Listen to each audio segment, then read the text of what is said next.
నమస్తే, welcome to Telugu రాజ్యం. నేను సిరి. ఈరోజు మనతో పాటు ఉన్నారు చెలసాని శ్రీనివాస్ గారు. నమస్కారం సార్. నమస్కారం అమ్మా, అందరికీ నమస్కారం. సార్ ఎలా ఉన్నారు సార్? పర్లేదండి. సార్ ఇవాళ నిన్న తిరుపతిలో కానీ అక్కడ రాయలసీమ మిగతా విషయాలు జరుగుతున్నాయి. తర్వాత విశాఖపట్నం దాని మీద కూడా చిన్న సమావేశం ఉంది. మన విజయవాడలో మేము తులసిరెడ్డి గారు, వామపక్షాలు అందరూ కలిసి రాష్ట్ర హక్కుల కోసం కూడా సమావేశం పెట్టడం జరిగింది. మామూలుగా 90% మంది మీడియా ప్రజలకు తెలపలేదు, మేజర్ మీడియాలో తెలుపలేదా సార్? అది ఇప్పుడు కాదు, గత 7 సంవత్సరాల నుంచి మేము రాష్ట్ర వ్యాప్తంగా తిరుగుతున్నా సరే 26 జిల్లాల్లో ధర్నాలు పెట్టినా, హిందూపురం నుంచి ఇచ్చాపురం వరకు, ఇచ్చాపురం నుంచి హిందూపురం వరకు పాదయాత్రలో, బస్సు యాత్రలో విద్యార్థి సంఘాలు, ఎస్ఎఫ్ఐఎస్ఎఫ్ మిగతా సంఘాలు పెట్టి అనేక సంఘాలతో కలిసి చేసినా సరే 99% మా వార్తలు ప్రజలకు తెలపలేదు. 2019లో జగన్మోహన్ రెడ్డి గారు అధికారంలోకి వచ్చిన 47వ రోజు నుంచి 2000 మందితో మొదలుపెట్టుకుని అనేక చోట్ల కలెక్టరేట్ ముట్టడి చేసి ఆంధ్రప్రదేశ్ హక్కుల కోసం, ప్రత్యేక హోదా, విభజన హామీల కోసం మాట్లాడిన 99% మీడియా ప్రజలకు తెలపలేదు. ఢిల్లీలో ధర్నాలు చేసినా తెలపలేదు. అంటే అంతకుముందు 30% అని తెలిపేవారు. ఎందుకు తెలపలేదో బికాజ్ మరి ఉత్తర భారతీయ జనతా పార్టీ ఆదేశాలు పాటిస్తున్నారో లేదో ఈ పార్టీలో ఒక తాలూకాలు తెలియదండి. అది తెలియని అమాయకులు మాత్రం మేము ఉద్యమాల్లో లేవని అనుకుంటా ఉన్నారు.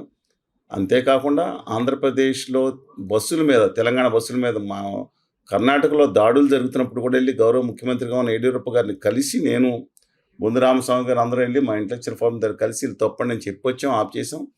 South central railway, Andhra Pradesh railways విషయంలో 2 రాష్ట్రాలకు అన్యాయం జరుగుతుంది భర్తీలో అన్నప్పుడు కేంద్ర మంత్రి గారి దగ్గరికి వెళ్ళాం. కేంద్రంలో నేను జేడి లక్ష్మణ్ గారు కేంద్రంలో ఇండియా ఇంటర్నేషనల్ సెంటర్లో సెమినార్స్ పెట్టాం, ధర్నాలు చేసాం. వందలాది మందితో జంతర్ మంతర్లు కూర్చొని 99% ప్రజలు తెలియదు. ఆ జగన్మోహన్ రెడ్డి గారి ఇంటిని ముట్టడిచ్చాం. ఏ లక్ష్మణ్ గారు కూడా, మీరు ఏదన్నా వెళ్ళాం, వేదనలు ఎదుర్కొన్నాం, మా మీద కేసులు పెట్టారు అమరావతి మీద, ప్రజలకు తెలియదు. మీ జర్నలిస్ట్ మీద పెట్టగానే వెంటనే భూభాంతరాలు దద్దరిల్లిపోతాయి. తప్పులేదు, మీరు చేసుకుంటాం. అలాగే మిగతా దేశద్రోహం లెక్కన నా మీద ప్రొఫెసర్ గాలి వినోద్ కుమార్ గారి మీద ఇప్పుడు Telangana OU university of law college Deen చేశారు, తర్వాత మీద ఆయన చేశారు. మా ఇద్దరి మీద కేసులు పెట్టి అక్కడ కర్నూలు మిగతా ఊళ్ళని తిప్పారు. అయినా ప్రజలకు తెలియదు, ఎందుకంటే మీ మీడియాలు తెలపలేదు. మీరు ఉద్యమం చేస్తేనే మీ ఉద్యమాలు, పార్టీ వాళ్ళు ఉద్యమాలు చేస్తేనే ఉద్యమాలు, కేంద్ర నీతి ఐక్యం ప్రజలకు తెలవదు. ఎందుకంటే సార్ ఏమో నాకు రెండు తెలుగుదేశం, వైకాపా, ఉత్తర భారతీయ జనతా పార్టీ ఆధీనంలో ఉన్న మొత్తం వాళ్ళందరూ 90 ఏదో తెలిపినాడు 5% ధన్యవాదాలు. ఢిల్లీలో వెళ్ళిన ఆఖరి పని చంద్రబాబు నాయుడు గారిని అరెస్ట్ చేసినప్పుడు దాన్ని ఖండించడమే కాకుండా ఢిల్లీలో లోకేష్ గారు ధర్నా చేస్తే నేను ప్రొఫెసర్స్ వెళ్ళొచ్చాం. అది కూడా 99% మంది మీడియాలు తెలపరు. ఆ మీడియా తెలపదు. వాళ్ళు చేస్తున్న ఉద్యమాలు మిగతా వాళ్ళు చేస్తే ఉద్యమాలు కాదు. లేదా హక్కుల కోసం కోర్టులో కేసు చేసినా తెలపరారు. మా మీద మేము అటెండ్ అయినా తెలపరు. ఇది తెలవకుండా చాలా మంది అమాయకంగా ఎక్కడికి వెళ్ళిపోయారని మాట్లాడుకుంటారు. వాళ్ళ దౌర్భాగ్యం అంతమించేం లేదు. మీరు ఎప్పుడైనా ప్రశ్నించారా సార్? మరి అందరు మీడియాలకి నేను రిక్వెస్ట్ చేశాను, అంతకుమించి నేను దేబరించలేను కదండి ఎవరిని. I respect all the journalist even today. వాళ్ళ ఒత్తిడి వాళ్ళకు ఉండే. I respect a lot journalism professionals అందరినీ గౌరవిస్తాను. బట్ తెలియదు ఎందుకో వాళ్ళు. ఎందుకంటే వాళ్ళకి నేను వీళ్ళు కూర్చున్నప్పుడు జగన్మోహన్ రెడ్డి గారిని తిట్టాలనుకోండి, జగన్మోహన్ రెడ్డి గారు తిట్టే కూడా సరిపోదు అనుకుంటా. అంటే మీడియా గంటల కొంత బ్యాచ్కి, కొన్ని సోషల్ మీడియాలకు కూడా వాళ్ళ ఇంట్లో కుటుంబ సభ్యుని తిట్టాలి, లేదా చంద్రబాబు నాయుడు గారు ఇంట్లో కుటుంబం. ఎందుకంటే అవసరం, సిగ్గుందా వీళ్ళకి? కొంతమందికి ఇప్పుడు మహిళల మీద తిడుతున్నారు అంటే మగవాళ్ళకి దమ్ము లేదా తిట్టుకునేందుకు? మహిళల పేర్లు పెట్టి తిట్టుకుంటున్నారు. ఇంకా కొన్ని ఛానల్స్ ఉన్నాయండి. పాపం దువ్వాడ శ్రీనివాస్ గారు, రాజ్ తరుణ్ గారు, ధర్మేష్ గారు ఉన్నారు. వాళ్ళ ఇంట్లో జరిగే ఫ్యామిలీ అఫైర్స్ మనకి ఎందుకండి? ఏదో ఒక న్యూస్ కాబట్టి ఒక రోజు న్యూస్ వేస్తారు, దాని మీద చర్చలు ఎందుకు పెడుతున్నారండి మీరు? అంటే I'm not point and view. ఇంకా దేశ సమస్యలు ఏం లేవా అండి? చాలా ఉన్నాయి సార్. ఇవాళ ఏంజిల్ చెక్మా మేము మొదలు పెట్టే ముందు నేను మీరు అడిగే ప్రశ్నలు చాలా ఉంటే నేను చెప్పి ఏంజిల్ చెక్మా అంటే ఆయన తరుణ్ ప్రసాద్ గారి వాళ్ళ కొడుకు, ఈ దేశ భద్రతా దళాల్లో ప్రాణాలు పణంగా పెట్టి పనిచేస్తాను తరుణ్ ప్రసాద్ గారి అబ్బాయి. అతను త్రిపురకు సంబంధించిన వాళ్ళు, ఆదివాసీలు. చెక్మాలంటే మీకు తెలుసండి, ఈ దేశం మూలవాసులు ఒకళ్ళు. వాళ్ళ మొక్క కవళికలు ఏం చేస్తాం, అస్సాం కానీ మణిపూర్ కానీ గుర్తుండవు. వాళ్ళు ఉత్తరాఖండ్లో చదివితే MBA చదువుతుంటే అబ్బాయిని, ఒరే చైనా వాడివా, నువ్వు చైనా మొహంగా ఉన్నాడు అని చెప్పి ఏళం చేస్తా వచ్చినాడు నేపాల్ వాడు. వాళ్ళ తమ్ముడిని, వాళ్ళ అన్నయ్య వచ్చి ఇదేమన్యాయం మమ్మల్ని తిడతారు ఏంటి అని అంటే, వాళ్ళు కొట్టి పాపం 16 రోజుల పాటు బతుకుతోనూ చావుతోనూ పోరాడి ఓడిపోతే కేసు పెడతాను కూడా ఉత్తునే జరిగిందని చెప్తే ఆఖరికి వాళ్ళ నాన్న ఉద్యోగాన్ని సెలవు పెట్టి వచ్చి దేశం అనేక భాగాలు తిరిగారు.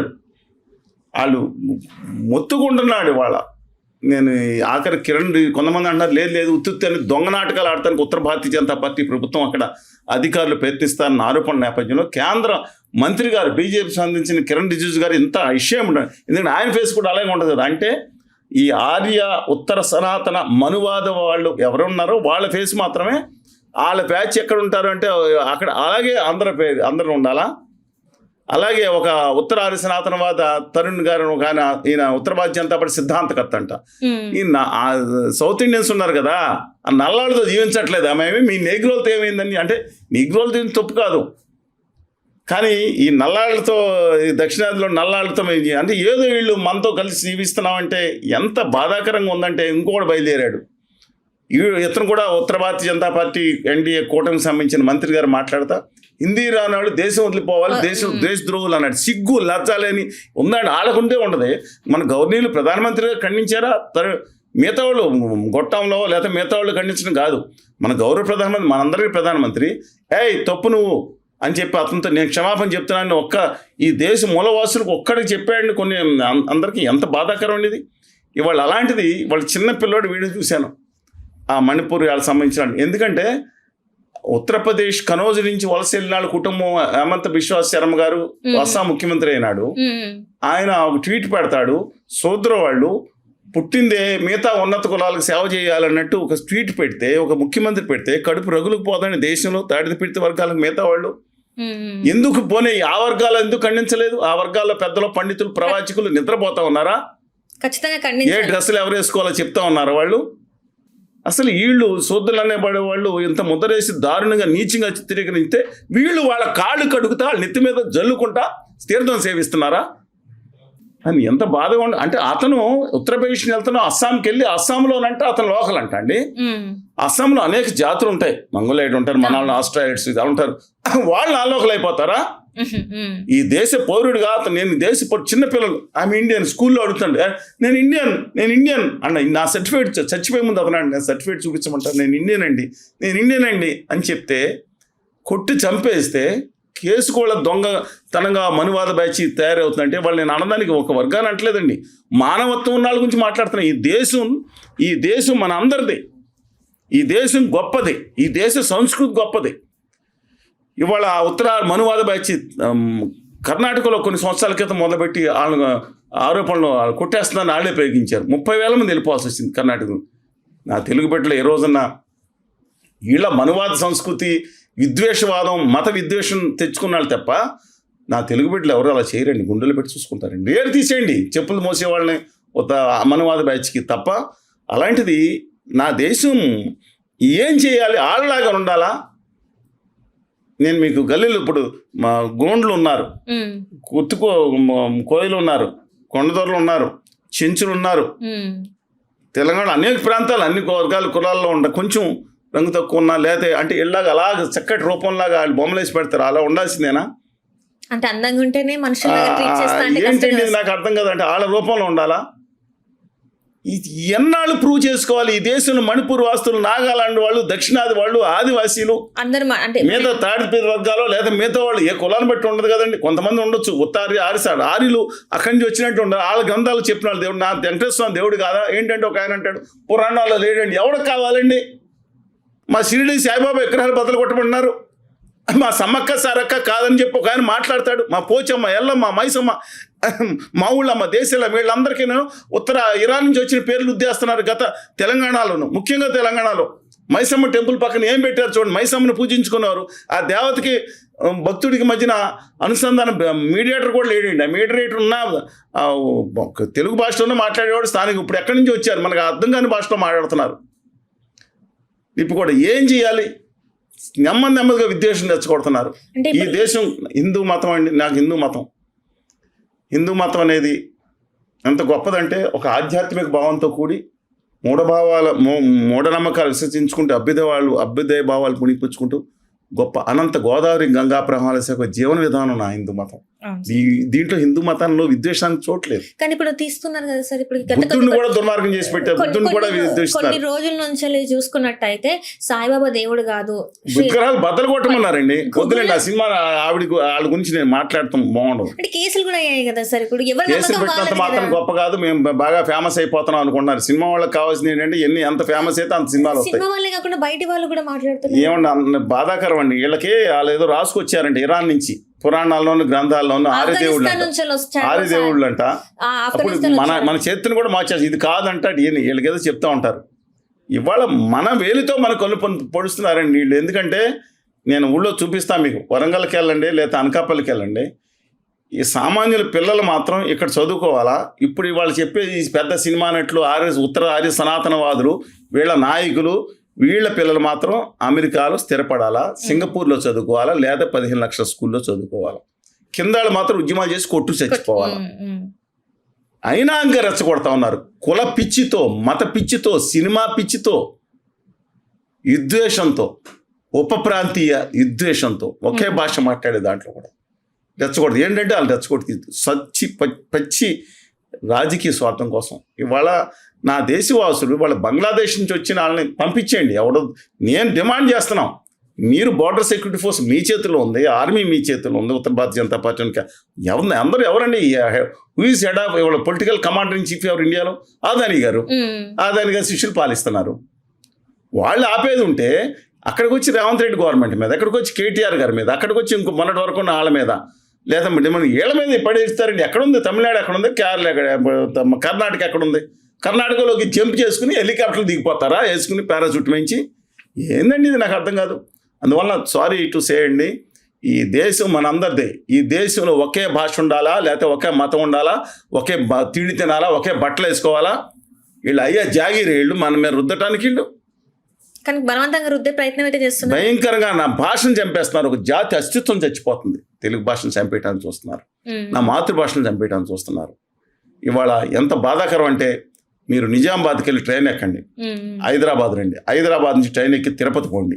ఏ ట్రైన్లో ఉన్న హిందీని అర్థం కానీ ఇది ఏంది నాకు అర్థం కాదు. 13 కోట్ల మంది ఉన్న తెలుగు జాతికి 8 రాష్ట్రాలను పరిపాలించాం. మధ్యప్రదేశ్ రాష్ట్రానికి ఆ రోజు రాఘవేంద్ర గారు పరిపాలించారు ఉమ్మడి దానికి.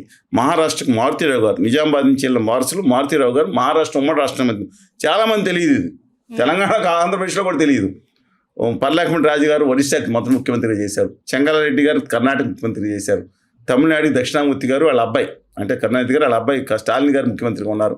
మన పాండిచ్చేరికి అనేక సార్లు సుబ్బారెడ్డి గారు, వైద్యలింగ గారు అనేక మంది ముఖ్యమంత్రి చేశారు. ఆంధ్రప్రదేశ్, తెలంగాణకి 8 రాష్ట్రాలు ముఖ్యమంత్రి చేసాం. 4 దేశాలు లిపినిచ్చింది జాతీయ మగధ సామ్రాజ్యం చేయించాం. ఒక గుజరాత్ని చేయించాం 2000 సంవత్సరాల క్రితం. కోట్లింగాల కరీంనగర్ నుంచి దాన్ని కట్టం ఇప్పుడున్న అమరావతి దగ్గర నుంచి వెళ్ళిన ఆంధ్ర శాతవాహనం వెళ్ళి చేయించి వచ్చి ఇంత శక్తి ఉన్నాను. చేతకాని చావలేని బతుకులు పోస్తే ఢిల్లీ పాదుషాల దగ్గర తల తాకట్టు పెట్టే పరిస్థితులు మనం ఉన్నామా? రేపు పొద్దున వీళ్ళని మనకేం సంబంధం? ఈ మీడియాలో ఎందుకు మాట్లాడలేదు నాకు అర్థం కావట్లేదు.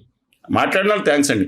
ఇంత ఏంజిల్ గారి మీద ఒక BSF జవాను కొడుకుని చంపేశారు, ఇంత దారుణంగా చంపేశారు. వాళ్ళ అబ్బాయి వాళ్ళ తమ్ముడికి గాయాలు ఉన్నాయి. ఏం చేయాలి బాబు అని మొత్తుకోండి అంటే ఎందుకని మీడియా చూపించదు? ఎందుకని మీ మీడియాకి ఏమైంది నాకు అర్థం కాదు. అంటే మీ మీడియాలో కొంతవరకు ఏంటంటే 95% మాట ఏంటండి? వాళ్ళ దువ్వాడ శ్రీనివాస్ గారు అయితే ఇప్పుడు ఇంపార్టెంటా? నాకు అర్థం కాదు. పాపం ఆయన ఏదో ఆయన బాధ అని పడుతున్నారు. ఏంటండి నాకు అర్థం కాదు. ఇంపార్టెంట్ అవుతుంది, లేకపోతే ఆడవాళ్ళ వేషధారణ వస్త్రధారణ ఇంపార్టెంట్ ఎవరికాళ్ళు షైన్ అయిపోతున్నారు. దాని మీద నేను షైన్ అవ్వండి, బాధ. మతాల గురించి ఇంపార్టెంట్ అవుతుంది, మతాల విద్వేషాలు రెచ్చగొట్టడం అది ఇంపార్టెంట్ అవుతుంది. ఇట్లాంటివి వాళ్ళ రైతులు చనిపోతున్నారు చర్చ పెట్టరు. బాధాకరం. ఇవాళ మహిళలు చనిపోతుంటే, మహిళలు దారుణాలు గురవుతుంటే దాని గురించి దాని పెద్దానికి దీన్ని లింక్ చేస్తా ఉన్నారు. ఇవాళ ఇప్పుడు సినిమాలు అంటున్నారు, ఆ సినిమా పరిశ్రమలోనే మహిళలను అసభ్యంగా చూపించింది మొదలు పెట్టారు. వాళ్ళే నీతి సూత్రాలు. అబ్సల్యూట్ గా వెరీ అన్ఫార్చునేట్. అంటే అదంటే వాళ్ళు చెప్పేది ఏంటంటే సినిమా అనేది ఒక రంగం, అదేంటంటే బిజినెస్ లాగా చూడాలంట. చూద్దాం, మళ్ళీ వాళ్ళు మాట్లాడతాం ఏంటి? మీరు మాట్లాడి ఎవరు మాట్లాడినా సరే మాట్లాడతాం తప్ప. వాళ్ళ సినిమాలు అన్నీ వేసేసి బయట వాళ్ళకి నీతులు చెప్పడం ఏంటండి? అక్కడ చేస్తే తప్పు కదంటే, కానీ బయటికి వచ్చి మాత్రం పద్ధతిగా ఉండాలి. నేను ఇంకోటి కూడా చెప్తున్నాను అన్ఫార్చునేట్గా. ఎందుకంటే నేను డ్రెస్ గురించి దాని గురించి కొంత ఉంటుంది, ఎవరి స్వీయ విచక్షణ ఉండాలి. కానీ వాళ్ళ భారతీయ సమాజం ఒకటి ఉంది, అది కూడా మనం గుర్తుంచుకోవాలి. నేను మోరల్ పోలీసింగ్ చేయట్లేదు, బట్ నేను ఒక్కటి చెప్తున్నాను, ఇంత దుర్మార్గం జరిగితే ఎందుకు స్పందించట్లేదు? ఇవాళ సినిమా యాక్టర్ రాశి గారు మాట్లాడతా ఇప్పుడు ఎవరైతే లిబర్టీ అన్నారో ఎంత ఆవిడని ఎంత ఘోరంగా మాట్లాడారో చెప్పారు. అవును సార్. అంటే ఎవరి హక్కు, మహిళల హక్కు గురించి మాట్లాడేవాళ్ళే మహిళ ఇంకో తోటి మహిళ గురించి దారుణంగా వ్యాఖ్యానిస్తే వీళ్ళండి మాట్లాడేది. వీళ్ళు నిజంగా ఇవాళ కోస్తా తెలంగాణ రాయలసీమలో చనిపోతే ఒక్క కన్నీటి బొట్టు కాల్చారా? ఇవాళ కొండలు కన్నీళ్ళు కాలుస్తున్న మహిళా నటిమణులు, మా పెద్ద నాయకులు, వాళ్ళు వచ్చిన వాళ్ళకి థ్యాంక్స్ చెప్తున్నా. 99% రాలేదండి. ఇవాళ మనుషులు చనిపోతుంటే ట్వీట్ చేయడానికి కూడా బాధ ట్వీట్ అండి, ఒక ట్వీట్ కూడా చేయడానికి చేతులు రావట్లేదు వాళ్ళకి. తమిళనాడులో ఏదో సంఘటన జరిగితే సినిమా నటిమణుల గురించి మాట్లాడేస్తారు. సరే, కమింగ్ బ్యాక్ టు వాళ్ళ ఈ దురదృష్టం ఏంటంటే దేశంలో వాళ్ళ బతుకుతా వాళ్ళు, నేను చిన్నపిల్లలు స్కూల్లో నీ ముఖం ఏంటి తేడా ఉంది, నువ్వు ఇండియన్ కాదు ఏందండి నాకు అర్థం కాదు. పంజాబ్లోను ఉత్తరప్రదేశ్లోను వీళ్ళు పుట్టిన వాళ్ళు మాత్రమే, వాళ్ళ ఆకారంలో ఉన్న వాళ్ళు మాత్రమే ఇండియన్సా? అంటే ఇప్పుడు మనం కాదా సార్? వాళ్ళ లెక్క ప్రకారం మీరు, మీ తాతగారు ముస్లిమే ఉంటారు. మీరు క్వశ్చన్ ఇస్తే ఎస్, మీకు చైనాకి సంబంధాలు ఉన్నాయి, పాకిస్తాన్ వాళ్ళకి మీకు కనెక్షన్స్ ఉన్నాయి, ఇదే మాట్లాడతారు. మీరు కమ్యూనిస్టు, లేకపోతే మీరు హిందూ మహా ద్రోహం చేశారు, మత ద్రోహులు, దేశ ద్రోహులు, అంతే అయిపోయింది.